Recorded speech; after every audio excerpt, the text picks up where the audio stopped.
o reino como a subjugação da rebelião e como a transfiguração do Senhor Jesus. Quando eu entrar no esboço daqui a alguns minutos, há duas palavras-chave: subjugação e transfiguração. E ambas precisam de definições cuidadosas e entendimento também. Mas antes disso,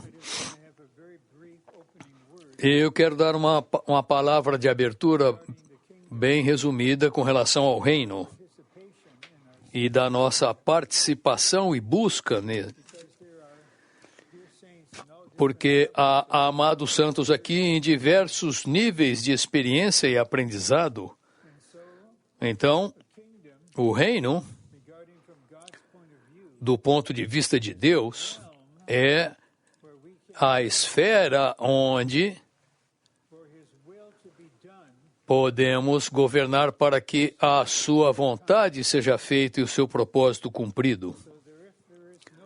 Então, não há esfera. Se não houver a esfera, como o Senhor pode realizar a sua obra? Portanto, é necessário haver um reino onde ele possa reinar e governar. O segundo assunto é que o reino de Deus, na verdade, é uma pessoa. Isso precisa nos penetrar. Em Lucas 17, se você olhar os versículos entre 21 e 24 por aí, alguns dos religiosos perguntaram para ele: quando se manifestará o reino de Deus? E o Senhor disse que não será de modo observável. E ele disse então que o reino de Deus está presente, porque ele é o reino. E veremos isso mais adiante e isso produzirá um efeito profundo no nosso crescimento de vida, na nossa experiência genuína de Cristo. E então, o terceiro ponto é o seguinte. Eu quero falar cuidadosamente. A primeira palavra é buscar. Então, deixe-me perguntar a vocês. Vocês estão buscando algo? Quando você busca, há uma espécie de pesquisa intensa por algo específico que eu preciso ou que eu quero? Então, a próxima palavra é primeiro. Buscai primeiro. Mas este é um treinamento, então eu pergunto a vocês, em nome do Senhor, não por mim mesmo, aquele versículo em Mateus 6,33, buscai primeiro o reino, buscai em primeiro lugar o reino de Deus e a sua justiça. Vocês podem dizer honestamente, em comunhão com alguém ou no seu relacionamento pessoal com o Senhor, você pode dizer: Senhor, obrigado por me guiar e me conduzir. Eu busco em primeiro lugar o teu reino e a tua justiça.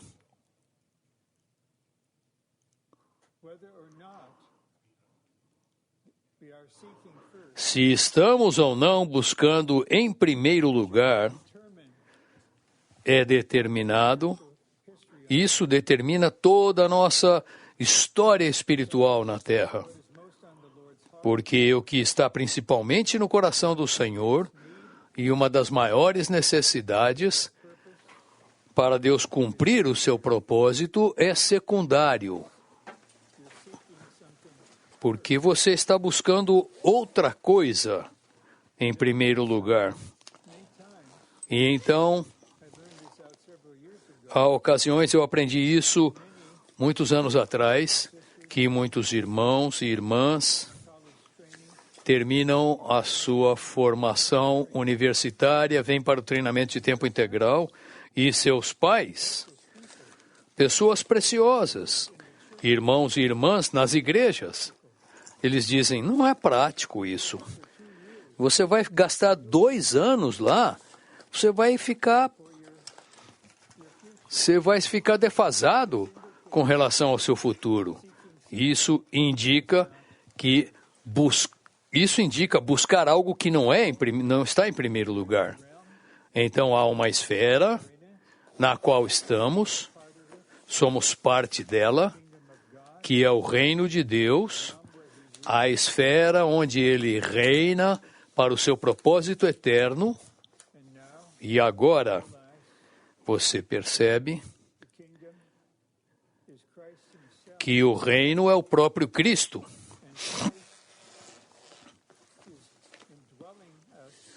E Cristo habita em nós agora mesmo. Ele está habitando no seu coração agora mesmo. Isso significa que o reino está em você, porque a pessoa que é o reino está em você. E então o resultado será: isso está em mim. O que vem primeiro? É buscar o reino de Deus em primeiro lugar. Agora vamos ver o esboço. E eu mencionei que as palavras-chave são subjugar e transformação. Subjugação e transformação. E, como preparação, eu não tenho confiança no que eu penso e subjugação. Então, eu vou dar a vocês uma lista de explicações. Eu juntei tudo para que tenhamos uma visão plena. Subjugar é o mesmo que conquistar, derrotar, vencer, transbordar, subjugar, vencer,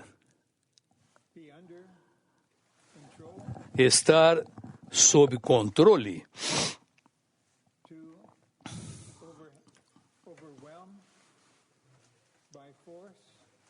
estar tomado por força, ou seja, ser subjugado não é apenas ser conquistado, mas é totalmente uma questão de você ser governado em cada parte do seu ser.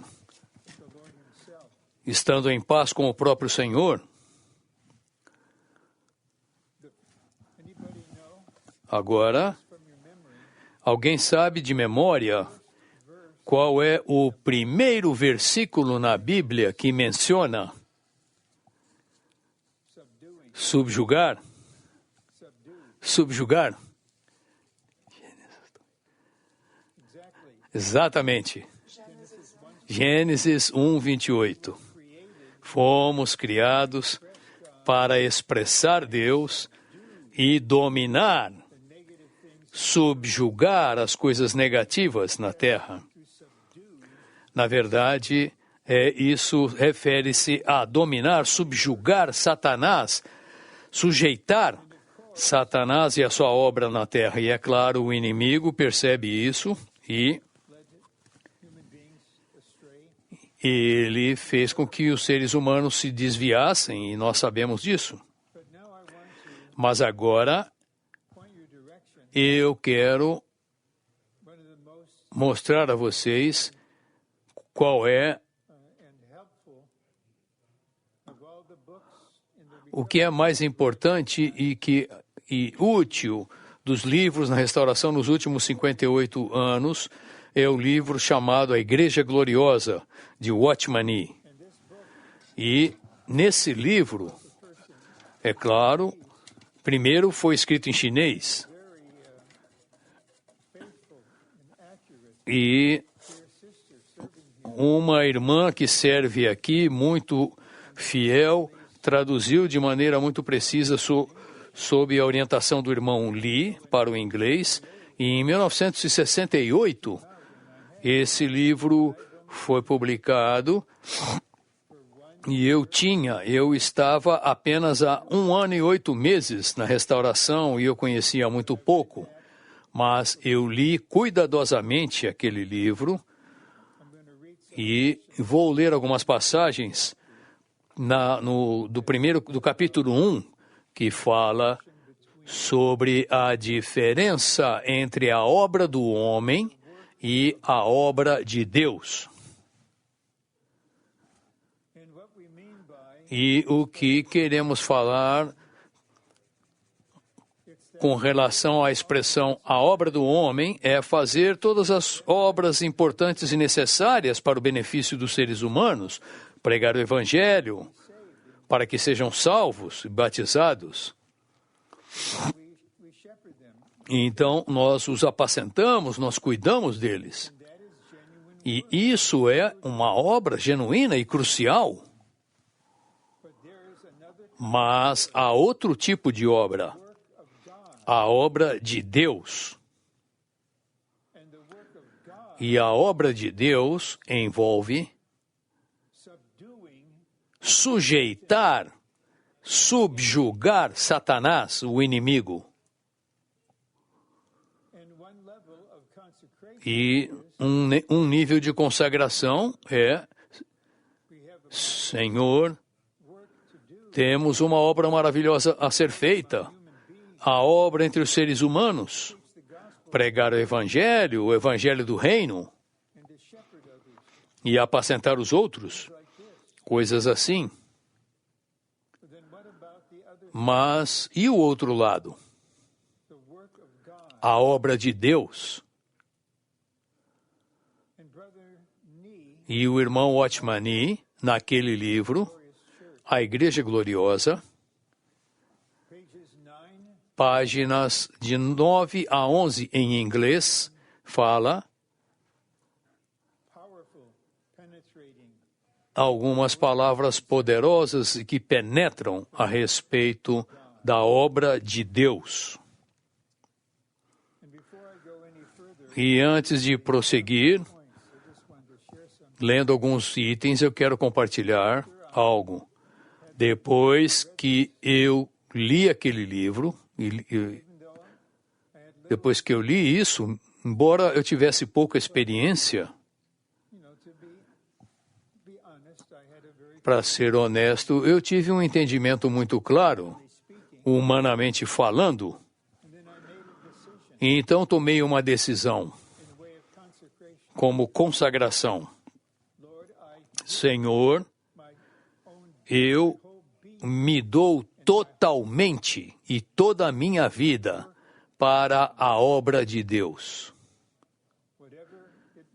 seja qual for. E várias semanas depois disso, eu e 140 outros santos dos Estados Unidos fomos para Taiwan pela primeira vez. Nunca tínhamos ido lá. E o cuidado foi impressionante. E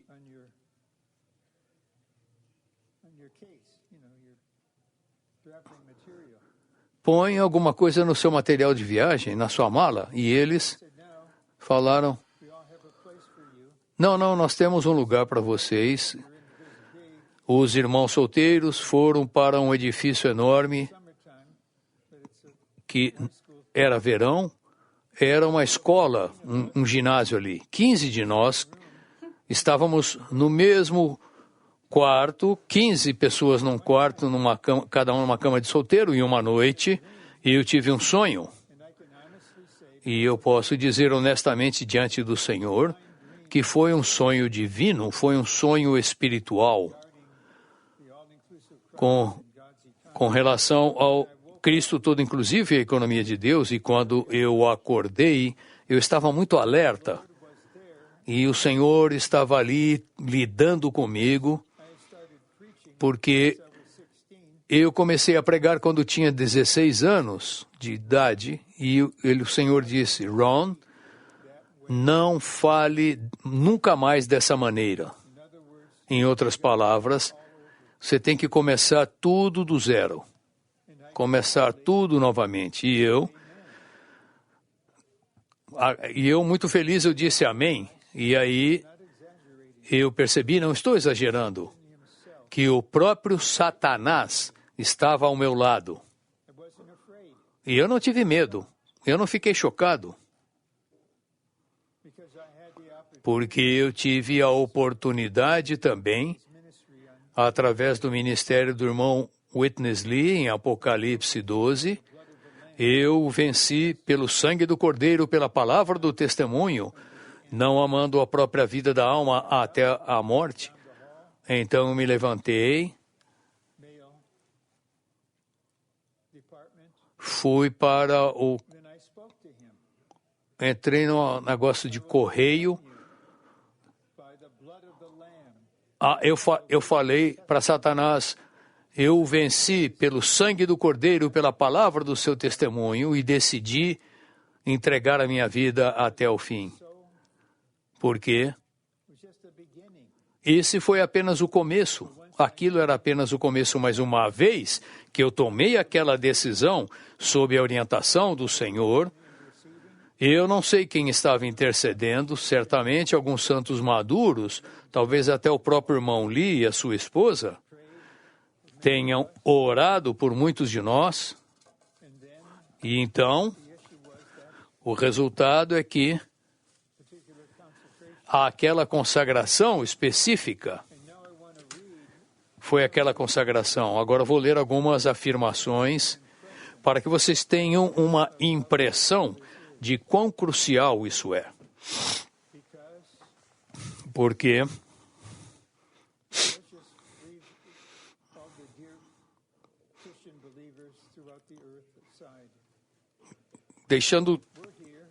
não estamos deixando de lado todos os amados cristãos na Terra. Estamos aqui fazendo a obra de homens de maneira muito positiva. Mas a obra de Deus tem de ser apresentada agora e talvez seja um ponto de virada para muitos de vocês.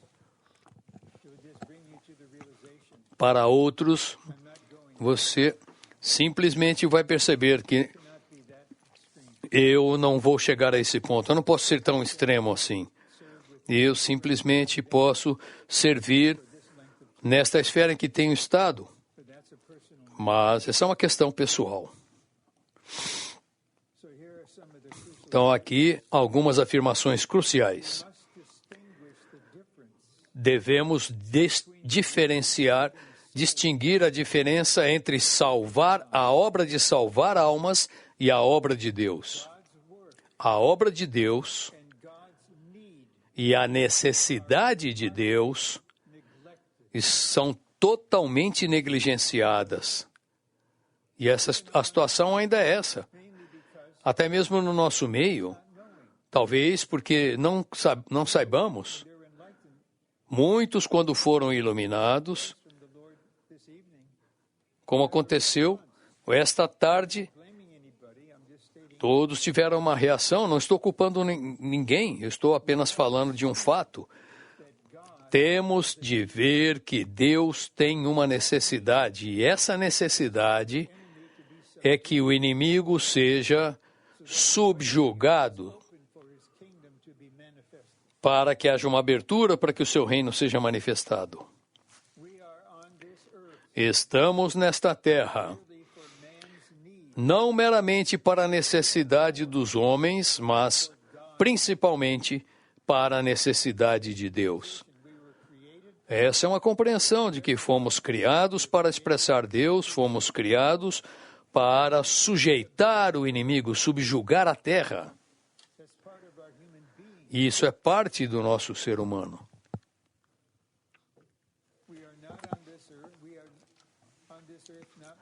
E estamos nesta terra não meramente para a necessidade do homem, mas principalmente para a necessidade de Deus. Não avaliamos levianamente a obra da pregação do Evangelho. Nós honramos, isso é crucial, é claro. Mas, se toda a nossa obra for apenas pregar o Evangelho e salvar almas, não estaremos fazendo com que Satanás sofra uma perda fatal. Isso é parte da necessidade de Deus. Ter crentes na terra que pagarão o preço para fazer isso, para satisfazer a necessidade de Deus, fazendo com que Satanás sofra uma perda fatal. Outro ponto, lidar com Satanás é para o benefício de Deus. Salvar almas, a necessidade dos homens, mas lidar com Satanás satisfaz a necessidade de Deus. Esse é um ponto tocante. Isso exige que paguemos um preço. O preço é extremamente grande. Se a nossa vida contribuir para isso, então estaremos diante do trono do juízo de Deus e ouvi-lo falar isso, provavelmente, muito bem. Você não apenas foi um servo que me serviu, você participou de subjugar, de sujeitar o maligno. Você serviu não apenas as necessidades humanas, mas também a minha necessidade. Vem para as minhas bodas, vem para o meu desfrute. Pregar o Evangelho exige que paguemos um preço, mas lidar com Satanás satisfaz a necessidade de Deus. Agora vou ler uma sessão mais longa e terminarei essa parte. Quando lidamos com Satanás, não podemos deixar nada para nós mesmos. Podemos nos apegar a algo para nós mesmos em nosso estudo da Bíblia, na pregação do Evangelho, em ajudar as igrejas ou os irmãos. Mas quando estamos lidando com Satanás, o ego deve ser totalmente abandonado. Satanás jamais será movido por nós se o ego for preservado. Que Deus abra os nossos olhos para ver que esse propósito exige que sejamos total e absolutamente para Ele. Uma pessoa com mente dúbia jamais conseguirá lidar com Satanás. Espero que de alguma maneira se vocês têm esse livro também está online, leiam esse capítulo pessoalmente. Então veja quando a luz brilhar em vocês, como o Senhor está fluindo, e você então responderá a Ele. Essa é uma decisão pessoal entre você e o Senhor. Eu não estou aqui para despertar o sentimento de ninguém, para que venham ao microfone empolgado. Para ser honesto, depois desta mensagem, não venha aqui pulando, gritando coisas maravilhosas para o microfone. Não, simplesmente venha e compartilhe aquilo que te tocou, que te impactou. E nós não vamos pôr uma limitação de idade para isso, mas lembramos os irmãos de meia idade e os mais velhos, que tenham uma reação de 1 minuto ou 45 segundos. Agora podemos percorrer o esboço. O reino de Deus é o poder para subjugar a rebelião. Há dois grandes princípios no universo: a autoridade de Deus e a rebelião de Satanás. A controvérsia única entre Deus e Satanás é sobre autoridade e rebelião. Rebelião é a negação da autoridade de Deus e a rejeição do governo de Deus. Eu recebi alguns e-mails, especialmente em 2019, depois que dei uma mensagem com relação a este tema. E você pode dizer que uma pessoa que me criticava, ela disse: você tem que perceber que você não é nada.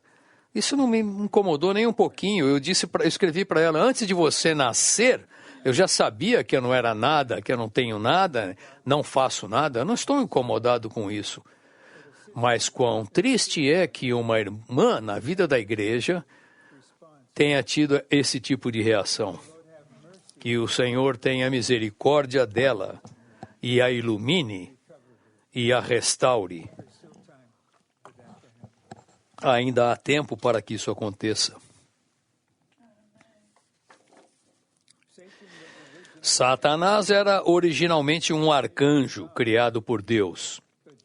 Mas, devido ao seu orgulho, ele se elevou, violou a soberania de Deus, rebelou-se contra Deus, tornou-se o adversário de Deus e estabeleceu o seu próprio reino. Então agora isso é uma guerra de reinos. Há um reino satânico. Quando o homem pecou, ele se rebelou contra Deus, negou a autoridade de Deus e rejeitou o governo de Deus. Em Babel, os homens se rebelaram coletivamente contra Deus para abolir a autoridade de Deus na terra. O item 2 é muito iluminador e muito crucial. Embora Satanás tenha se rebelado contra a autoridade de Deus e o homem tenha violado sua autoridade, se rebelando contra ele, Deus não permitirá que essa rebelião continue. Vamos ser parte dessa terminação. Ele estabelecerá o seu reino na terra. Vamos ler isso juntos. Ele estabelecerá o seu reino na terra. Quando ele estabelecer, esse reino for estabelecido, ele será inabalável e permanente. O Senhor Jesus veio para estabelecer o reino de Deus, para o cumprimento do propósito eterno de Deus. Essa é uma razão específica para ele ter se encarnado, estabelecer o reino.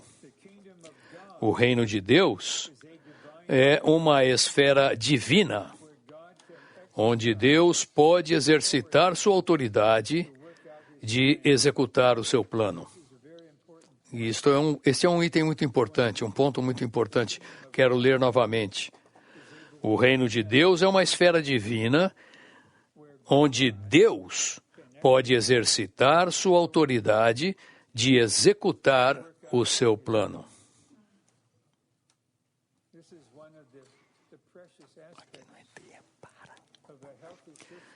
Isso aqui fala da expressão de uma vida da igreja saudável. É uma esfera onde Deus tem lugar, tem a oportunidade de manifestar o seu reino para executar o seu propósito, levar a cabo o seu propósito.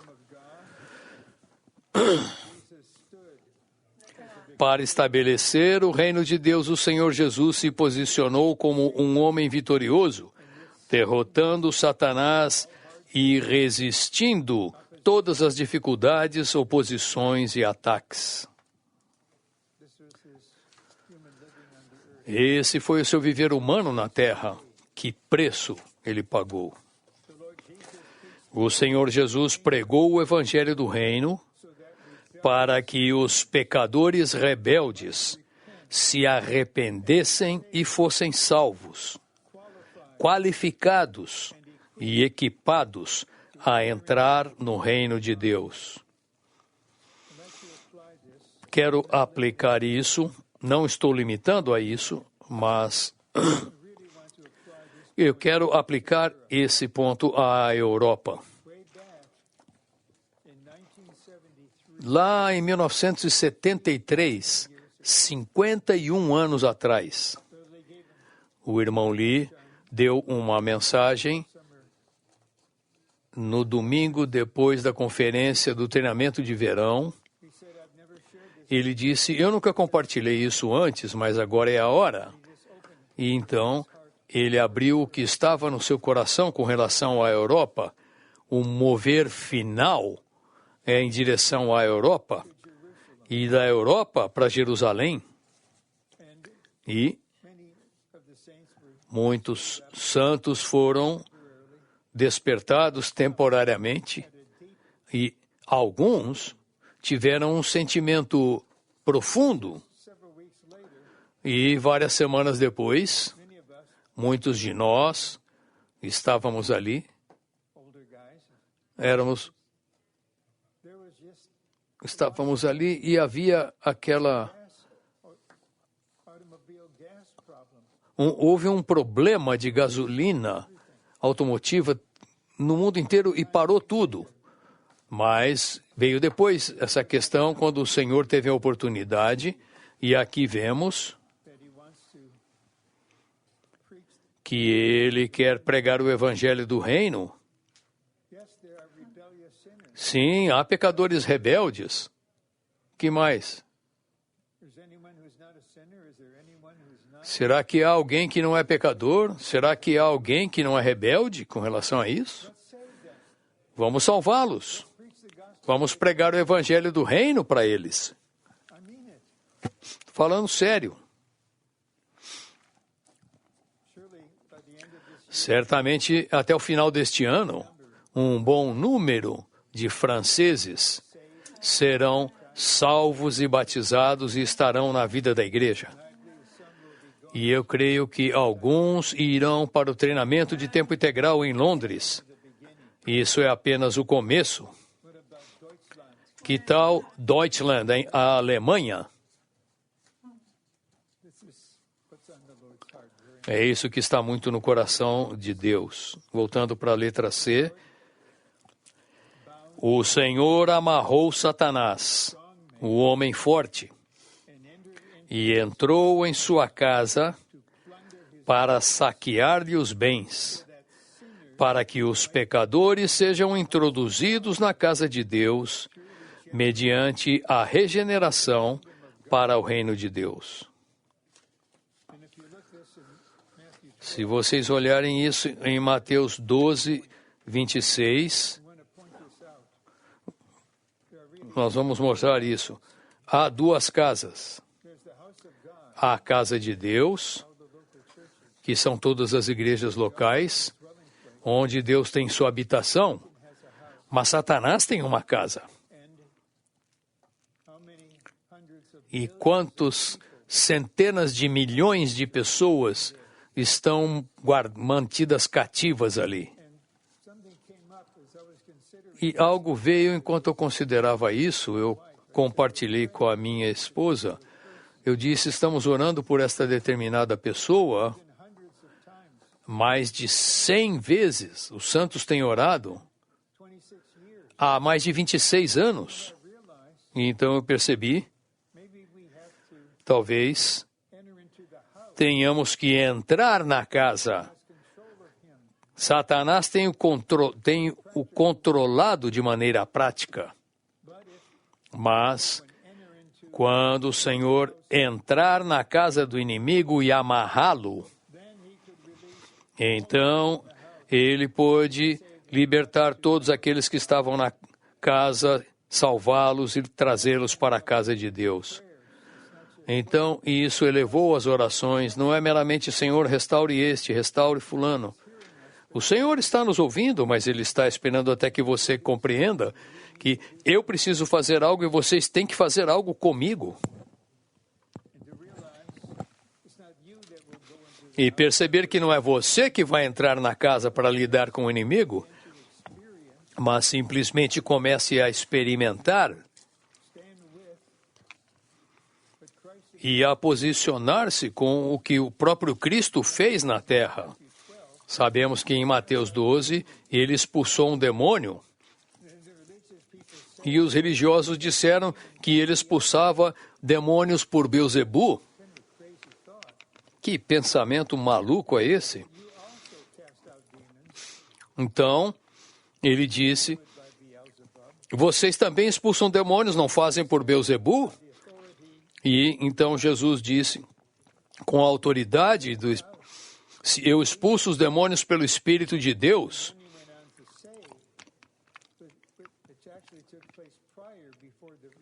Então, isso deve ter acontecido um pouco antes da redenção de expulsar demônios. Ele disse, eu vou entrar na casa do inimigo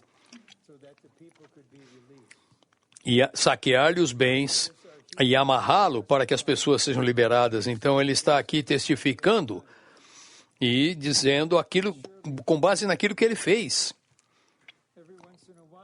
Certamente, de vez em quando, eu e a minha esposa, orando, eu não sei o que falar na oração, mas eu digo, Senhor, certamente Tu tens muito mais pessoas escolhidas na eternidade passada por todo este país, referindo-me à Europa, salva-os, Senhor.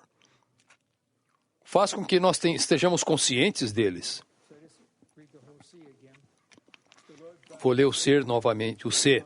O Senhor amarrou Satanás, o homem forte, e entrou em sua casa para saquear-lhe os bens, para que os pecadores sejam introduzidos na casa de Deus mediante a regeneração para o reino de Deus. Isso aqui não é uma afirmação agradável? Talvez nós tenhamos participado disso. Letra D. Ao expulsar demônios pelo Espírito de Deus, o Senhor estava destruindo o reino de Satanás e introduzindo o reino de Deus.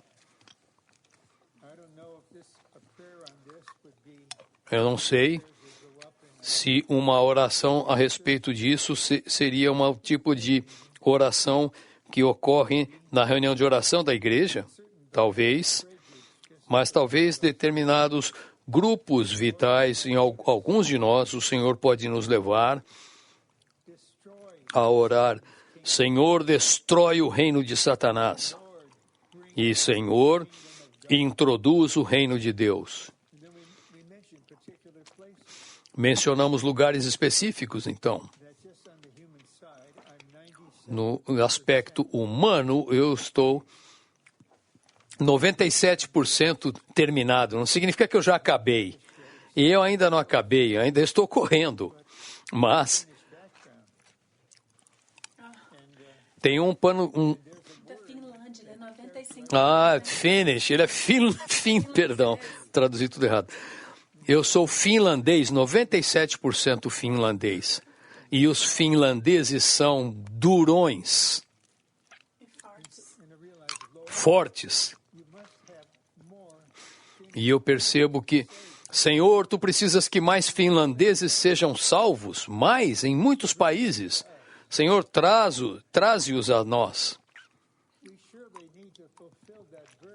Realmente precisamos cumprir esse versículo em Apocalipse 24:14, que o evangelho do reino tem de ser pregado por toda a terra. E eu estou descrevendo o que aconteceu na reunião de oração, não estou criticando ninguém. Mas houve uma oração poderosa acontecendo durante vários minutos, mostrando que o Senhor estava se movendo naquele caminho, pregação do Evangelho do Reino, nesse lugar, naquele lugar. E enquanto orávamos, no pico da oração, um amado santo levantou-se e mencionou: eu quero compartilhar que estou contatando vizinhos para levá-los à salvação, e toda a atmosfera se perdeu. Então, um irmão na reunião começou a orar por aquilo. E isso mostra que o inimigo é muito sutil. E eu não estou culpando uma pessoa, eu estou culpando Satanás. Todos nós podemos cometer certos erros e cometemos, portanto não estou julgando ninguém, mas esse é um fato. Então, queremos orar: Senhor, destrói o reino de Satanás e introduz o reino de Deus. Letra C. O relato em Marcos, capítulo 4, 35 a 41, é um retrato da rebelião e do reino de Deus como o poder para subjugar a rebelião. E veremos nesta sessão curta, pode ser muito surpreendente o que está por trás do cenário. O Senhor estava no barco com todos os apóstolos. Uma vez o Senhor estava dormindo ali no fundo, as ondas eram muito altas e estava entrando água no barco. Então, eles acordaram o Senhor. Quando ele acordou, ele repreendeu os ventos e as ondas. E aí, nós veremos que por trás do vento e das ondas havia demônios. Então, quando ele subjugou o vento e as ondas, ele estava derrotando o inimigo por trás do cenário. É isso que vamos ver nesta sessão. O relato em Marcos 4, 35 a 41 é um retrato da rebelião e do reino de Deus com o poder para subjugar a rebelião. Satanás tem um reino, a autoridade das trevas, que se contrapõe ao reino de Deus. Os demônios pertencem ao reino de Satanás e possuem as pessoas para o seu reino.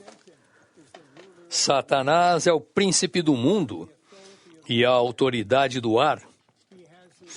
Ele tem os seus anjos, que são seus subordinados, como governantes, autoridades e dominadores deste mundo de trevas.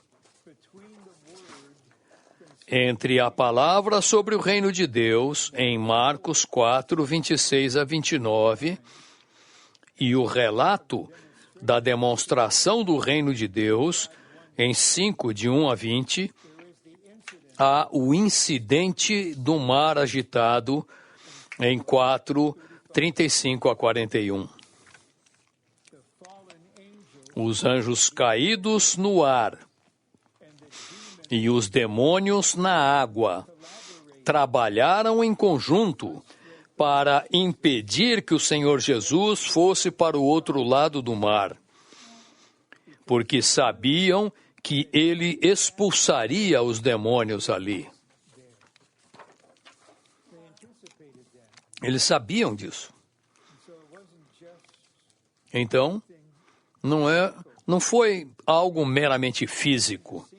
Por trás da cena havia demônios e autoridades. O Senhor repreendeu o vento e ordenou que o mar se calasse por causa dos anjos e demônios rebeldes que estavam por trás da cena.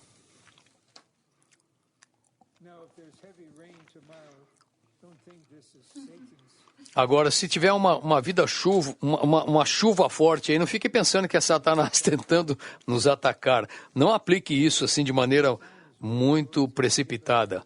Mas certamente haverá momentos em que o Senhor nos dará a capacidade de ver aquilo que não podemos ver, por trás da cena. E isso não nos apavora. Nós percebemos bem, Senhor, agora sabemos como orar no espírito do corpo. Está na hora de entrarmos na guerra espiritual para lidar com o inimigo que está por trás dos bastidores.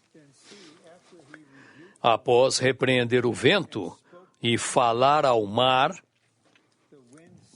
o vento cessou e fez-se grande bonança.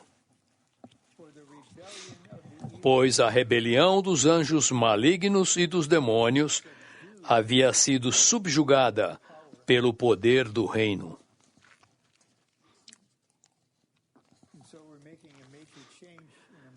Então, daqui a pouco vamos dar uma virada principal e eu vou ler outro material para abrir aquele assunto, mas considerem isso.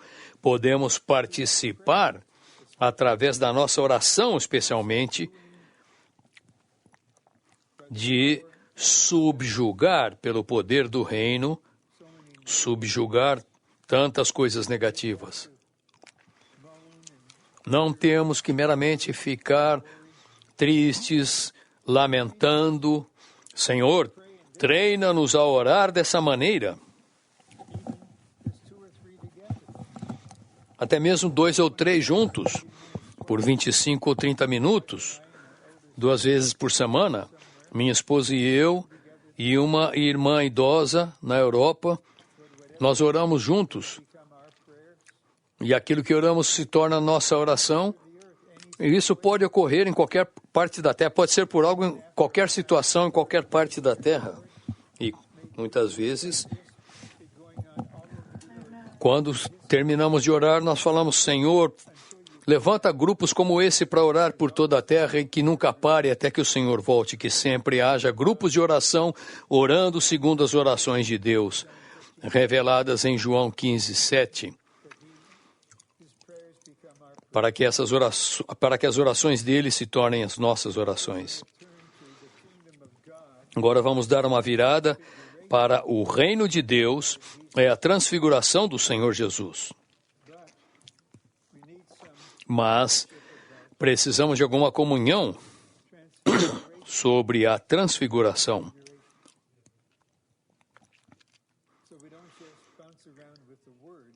Não ficamos apenas na palavra, em torno da palavra. Alguns itens que eu quero ler para vocês aqui.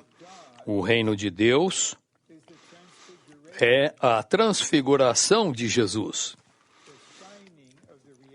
O resplandecer da realidade do Senhor Jesus nos é dito em Mateus, Marcos e Lucas. O Senhor disse algo assim para eles. Ele disse, alguns de vocês que estão aqui, que não provarão a morte até que vejam o reino de Deus manifestado. Vocês verão o reino de Deus. Então o Senhor levou Pedro, Tiago e João para um monte alto. E lá ele foi transfigurado, resplandecendo, de tal maneira que o seu ser se tornou manifestado de uma maneira maravilhosa, que a glória que havia nele resplandecia, seu rosto se parecia com o sol, suas vestes eram brancas como a luz, porque isso foi uma manifestação da pessoa e do reino de Cristo. E essa manifestação,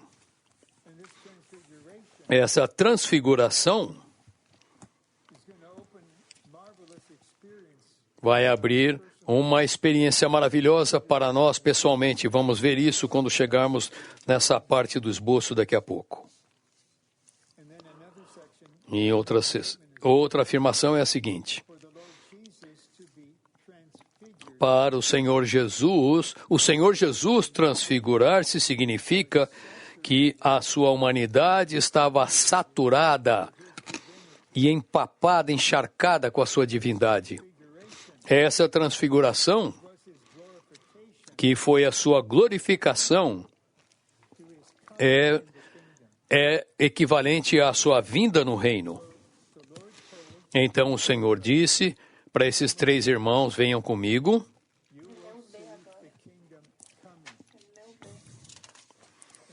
Venham comigo, vocês verão o reino vindo. E o que eles viram foi Cristo transfigurado. Com o seu resplandecer, com a glória resplandecendo dele. Então, essa transfiguração de Cristo foi uma expressão do reino. E veremos daqui a pouco que aquele elemento que tornou Cristo o reino e manifestado dessa maneira está se desenvolvendo em todos nós. Quando chegarmos à maturidade, seremos crentes transfigurados. Agora podemos voltar para o esboço.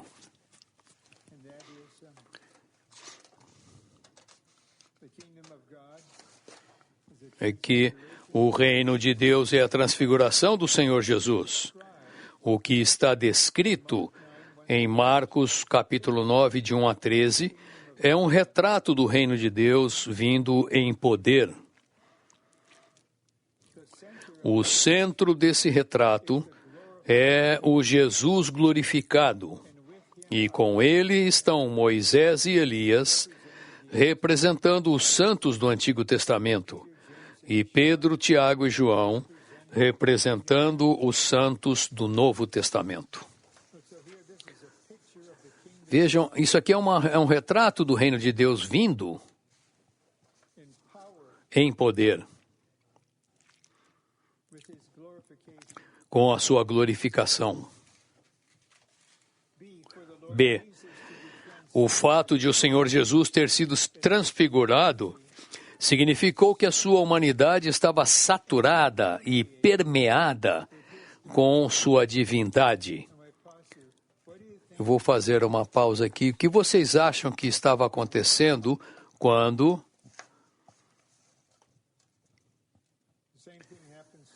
a mesma coisa acontece com você? Que a sua humanidade é saturada e permeada com a sua divindade. Algo maravilhoso vai acontecer, e esse processo está ocorrendo agora mesmo, até mesmo nestes 6 dias. Essa transfiguração, que era sua glorificação, era igual à sua vinda em seu reino. Então, quando ele disse que o reino está vindo, estavam fixo, o reino estava nos céus, no trono, e como fala em Apocalipse 21 que desceria, mas aqui ele fala que o reino é interior. O reino é interior e será manifestado. Essa transfiguração, que foi a sua glorificação, era igual à sua vinda em seu reino. A palavra do Senhor no versículo 1 sobre a vinda do reino de Deus em poder foi cumprida por sua transfiguração no monte. Esse é um pensamento profundo. A nossa mente natural nós não conseguimos entender. Temos que deixar a luz brilhar em nós. O nosso espírito precisa ser exercitado e então, quando ele fluir para a nossa mente for renovada, teremos um entendimento espiritual adequado. Mas agora apenas pensemos nisso. Será que alguém pode entender a descrição? É tão difícil para entendermos? Eu vou repetir então com esse propósito. A palavra do Senhor no versículo 1 sobre a vinda do reino de Deus em poder foi cumprida por sua transfiguração no monte. Quanto mais Cristo é transfigurado em nós, mais o reino de Deus vem. E, na verdade, às vezes, o Senhor se agrada de ouvir a nossa oração quando as pessoas oram: Senhor, vem, por favor, vem logo, Senhor. Mas eu imagino que o Senhor pode dizer: vir para quê? Para quê? A noiva ainda não está preparada. Mas, se estivermos experimentando o reino de Deus, essa transfiguração do Senhor Jesus em nós, nesse aspecto do reino, está se desenvolvendo em nós, e isso está nos preparando para sermos maduros em vida. E a noiva estará se preparando, estará preparada, e isso incluirá a experiência que ela tem da guerra espiritual. Sei que muitos de vocês são treinandos que já terminaram os 4 semestres, talvez no próximo sábado, depois da formatura, finalmente esse irmão e essa irmã podem ter um tempinho juntos. Espero que vocês tenham. Que o Senhor guie. Vocês estão sorrindo, hein? Que o Senhor abençoe, que o Senhor te ilumine. Eu não sou curioso, mas eu quero abençoá-lo antes da hora. Quero abençoá-los antecipadamente.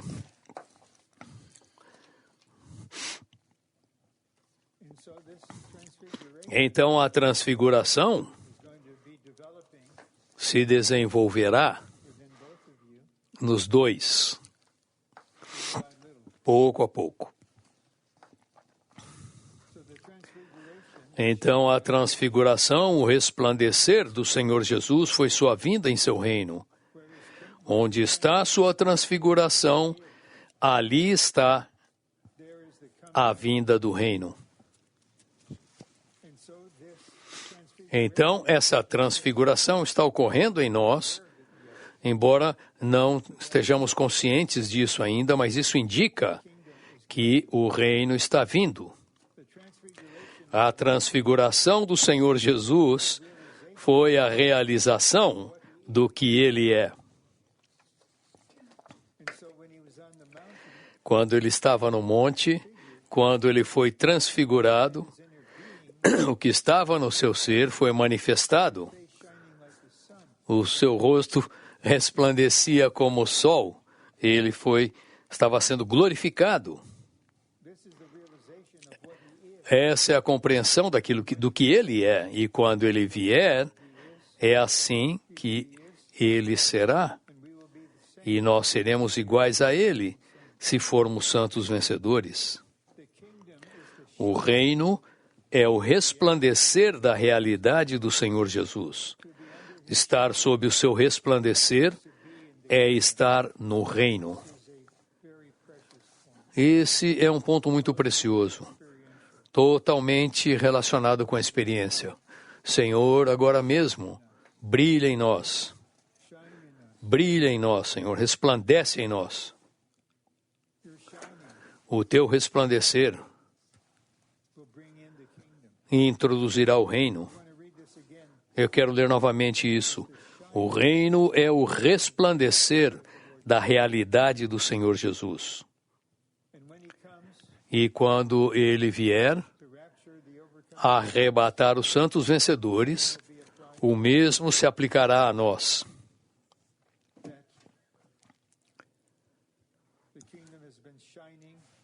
que o reino é o resplandecer da realidade em nós. Estar sob o seu resplandecer é estar no reino. Essa é uma experiência, uma aplicação muito prática na experiência aqui no nosso viver diário. Um começo muito simples. Senhor, eu volto o meu coração para Ti, para que o véu seja retirado. E agora eu contemplo e reflito a glória do Senhor.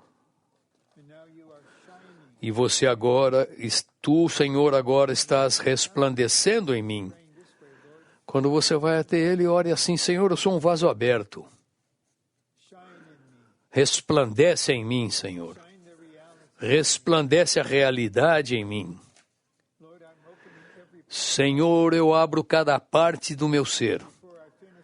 Antes de terminar a minha carreira, a minha corrida, eu quero poder resplandecer, que Tu resplandeças nas profundezas do meu ser, cada vez mais, porque agora estou aprendendo. Quanto mais Tu resplandeces, mais o Teu reino é transfigurado. Letra C. Cristo foi semeado em nosso coração como uma semente. Essa semente crescerá e se desenvolverá até florir e ser manifestada em glória.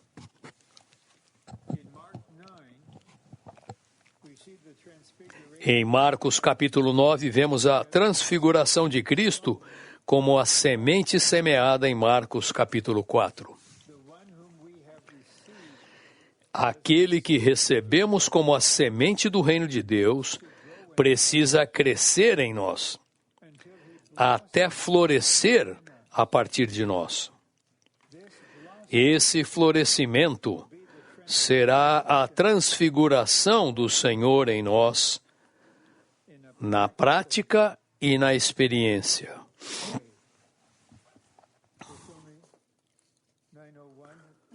São apenas 9h e 9:01. Eu tenho 10 minutos. Posso falar desse item novamente. Aquele que recebemos. E esse que recebemos é o reino. Esse que recebemos é o Cristo transfigurado. Nós o recebemos como a semente do reino de Deus. Como a semente do reino de Deus precisa crescer em nós. E dói o coração. Isso aqui não é um juízo, não é crítica. Mas quando eu voltei para cá, depois de ter morado em Irving, no Texas, o irmão Lee me chamou para voltar 10 anos depois. E eu vi diversos amados santos que não haviam mudado nada, não cresceram nada durante 10 anos. E alguns até mesmo não cresceram durante 20 anos. Isso não é, eu não estou julgando. É simplesmente um discernimento. E o discernimento precisa nos levar a uma oração pura e um coração amoroso. Alguns estão satisfeitos. Não há desespero na parte deles, não há nenhum sentimento de urgência. Deveria estar em todos nós: Senhor, faz o que for necessário. Eu quero estar preparado para ser arrebatado. Senhor, leva-me até a maturidade. Mas veja, se você tem 24 anos de idade, você não é um menino. Você não é uma garotinha. Você é uma mulher. Você é um homem. Você está num estágio de maturidade. Você não precisa ser um octogenário como eu aqui. Mas Você não precisa estar naquele grau de maturidade agora, então ore, Senhor, faz o que é necessário para que eu cresça em vida. Até o final deste ano, Senhor, cresce em mim. Você vai orar pessoalmente. E, por fim, você vai querer orar por amor ao corpo. O seu coração será ampliado e você irá orar por um número, pelos 3.000 santos que estão nesta reunião. Senhor, cresce em nós este mês. Até o final deste mês, Senhor, cresce em cada um de nós. Como a função necessária do Espírito 7 vezes intensificado, o quanto tu podes fazer em um mês, Senhor, se formos um vaso aberto e tu possas funcionar como o Espírito todo inclusivo. Quando Cristo é transfigurado em nós, essa transfiguração se torna o reino de Deus, reinando sobre todas as coisas em nossa vida. Outro ponto muito crucial. É assim que o Senhor quer governar, não exteriormente, mas interiormente. E é por isso que quanto mais Ele é transfigurado em você, a transfiguração em você torna-se o reino de Deus, governando todas as coisas na sua vida. E por isso que o Senhor quer nos levar sobre todos os aspectos da nossa vida. Quanto mais Ele puder reinar, governar, mais profunda será a nossa paz. E o desfrute mais maravilhoso, além de tudo que conhecemos, não importa o que esteja acontecendo no nosso meio, no nosso ambiente, não importa pelo que estejamos passando fisicamente.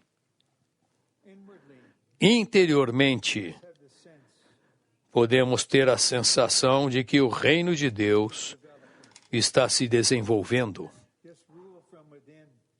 reinando a partir do interior e reinando sobre todas as coisas em nossa vida.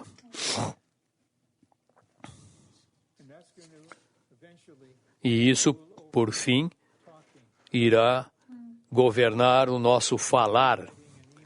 Você pode estar escrevendo um e-mail, talvez você já tenha feito isso, com um sentimento muito forte, e antes de você clicar em enviar, você tem a sensação, deixa eu reconsiderar, e aí você sai apagando. Eu já fiz isso mais de uma vez. Em coisas como essas, somos um vaso aberto para que o Senhor governe em cada aspecto do nosso viver.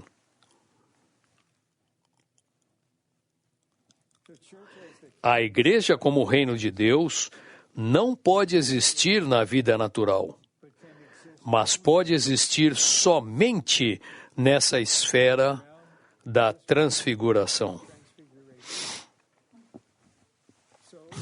Então, se em qualquer igreja local tem de estar na realidade do reino de Deus.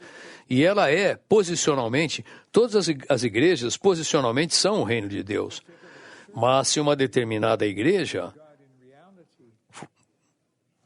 para ter o reino de Deus em realidade, a única maneira é a transfiguração, interiormente. 5. Se estivermos dispostos a perder a nossa vida da alma por amor ao Senhor, experimentaremos uma transfiguração prevalecente na vida da igreja.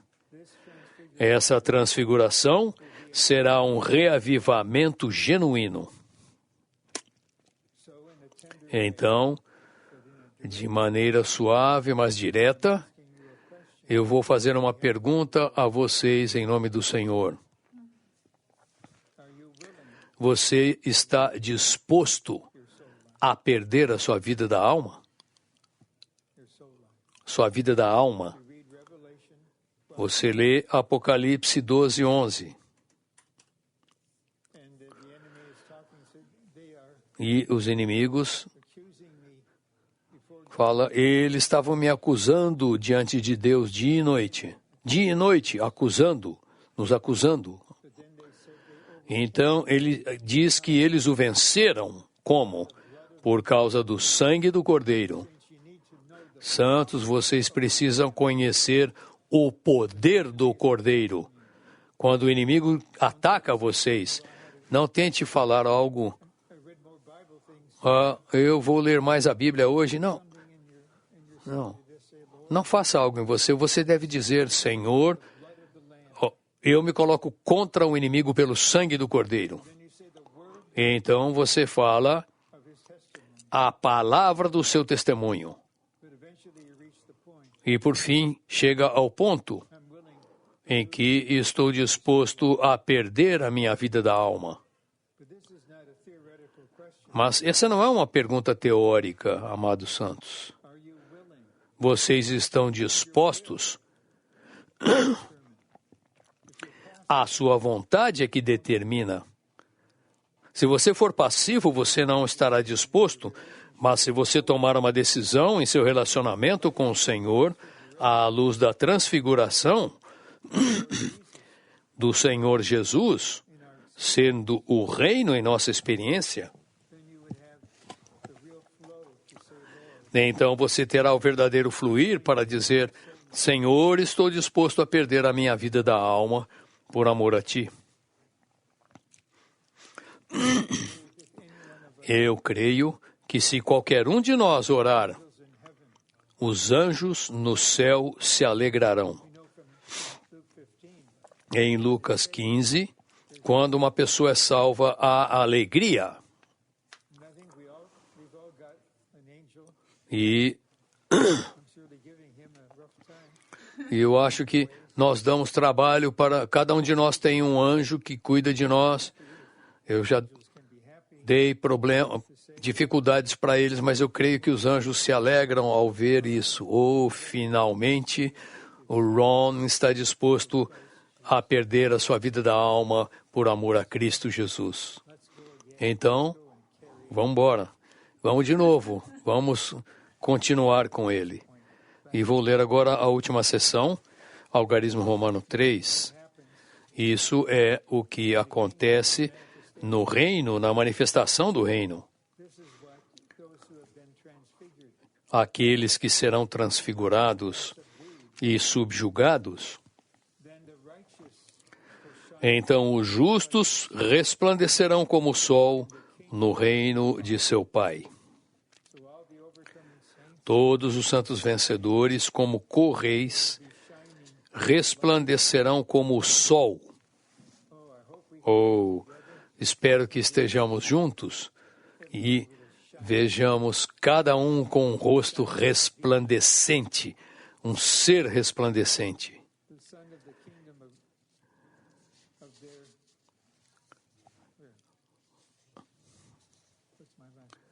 Onde está a página aqui do meu último item?